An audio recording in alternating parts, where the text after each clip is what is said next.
Mahinuma ang imong mga tinunan. Sultihan ko kamo nga kung maghilom sila. Magsugod ang mga bato sa pagsinggit. Kalinaw! Lukod! Talastik!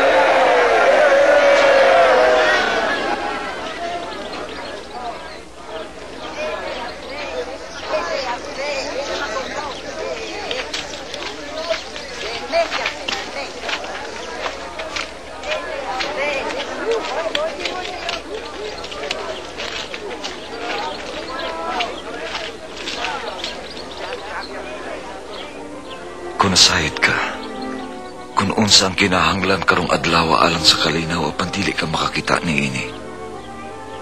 Muabot ang adlaw nga likusan ka sa imong kaaway ug alirungan ka ug atakihon nila sa tanang dapit ug sa hingpit ila kang kunubon. Ikaw ug ang imong mga anak. Wa sila ibilin nga bato sa nahimutangan ni ini tungod kay wa nimo ila ang pag-ani sa Dios.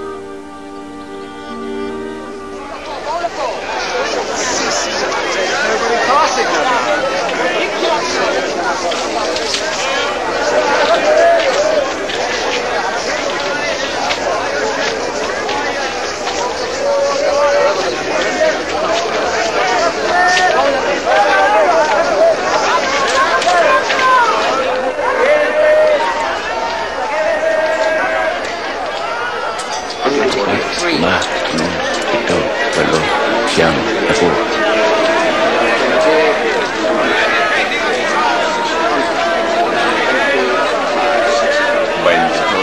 23, 24, 25.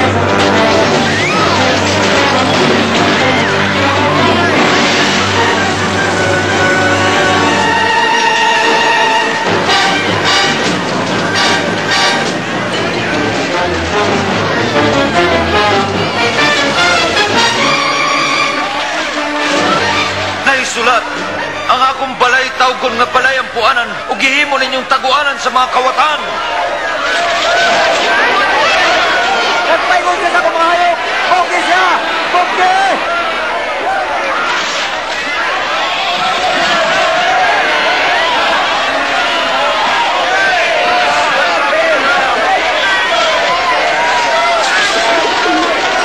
Tawag ang gwardiya! Tawag ang gwardiya!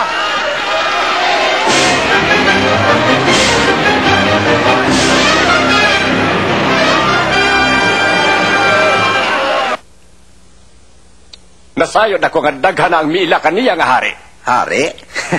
Hari sa makililimos ug mga kawatan? Daghan ingon niya na ni Adto mo abot mo ingon nga mauni sila mulakaw gikalimtan na. Ayaw pagpakabuta. Daghan nga minaw kaniya.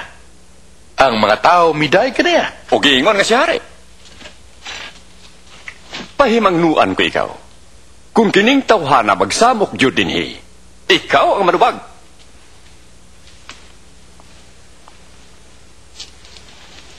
Tingalig husto siya. Atubangon na to ang taga-Galilea. Samtang ang mga kadagkuan sa pari ug ang mga parisiyo nagplano bato kaniya. Nag-anamog kadaghan ang mga Hudiyo nga misunod kaniya. Ug mauusab ang mga oposisyon nga iyang gihukman.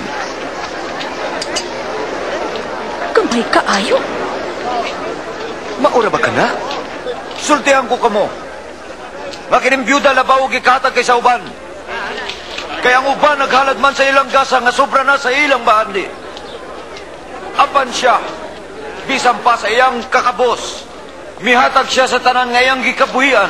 Sultihi kami. Unsay makatungod sa pagsulti diri? Kinsa naghatag kanimo katungod? Karon mangutana ako kaninyo. Tugani ako, ang katungod ba ni Juan sa pagbunyag gikan sa Dios o sa tao?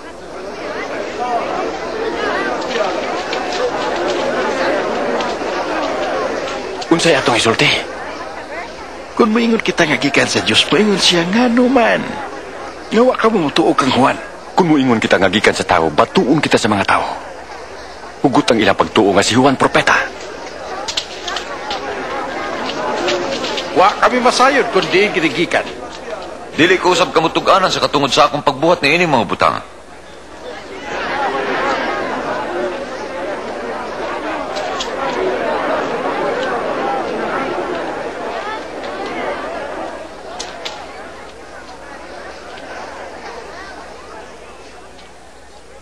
May usa ka tawo nga nagtanom og paras. Gipasawpan niya kini. Unya milangyaw siya sa dugayng panahon.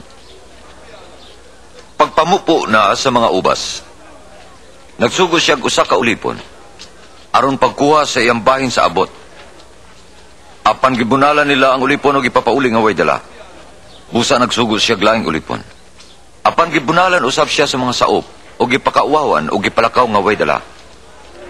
Unya nagsugo siya ikatulong ulipon. Apan gisamaran sa mga saop o gilabog sa gawas. Unya miingon ang tag-iya sa paras. Unsa kaya akong buhaton? Ipada ko ang pinangga kong anak. Siguro nga mutahod sila kaniya. Apan pagkakita sa mga saop kaniya, nag-ingnanay sila. Kini ang anak sa tag-iya. Patyunta siya aron maatom parasan. Istoryahi pa kami. O gilabog siya sa gawas. O gipatay. Nanunsay buhaton ngadto sa mga saop sa tag-iya. Iyang patyon kadto mga tawhana og pasaupan ng parasan og laing. Unsay buti pasabot niining kasulatan? Ang bato nga gisalikway sa magtutukod tungod kay way kapuslanan, nahimo hinong labing importante sa tanan. Ang tanan nga mahulog ni adtong batuha madugmok. Og si bisan kinsa nga mahulgan ni ini, siguro gyud nga mapulpog. Pagtutodlo, nasayod kami nga husto ang imong gisulti o gitudlo. Nasayod kami nga wakay gipinigan, apan ikaw nagtudlo sa matuod bahin sa kabubuton sa Dios alang sa tao. Sultihi kami, supak ba sa atong balaod ang pagbayad og buhis ngadto sa emperador o dili?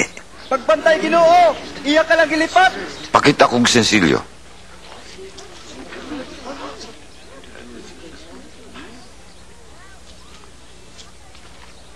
Kang kisang naong og nga nang nakulit.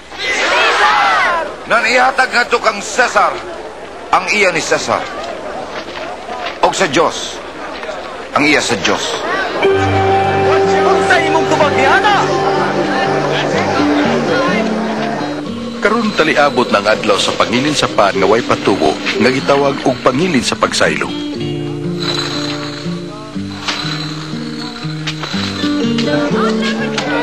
O gisugo ni Jesus si Pedro ug Juan aron sa paghikay sa ilang panihapon sa pangilin sa pagsaylo.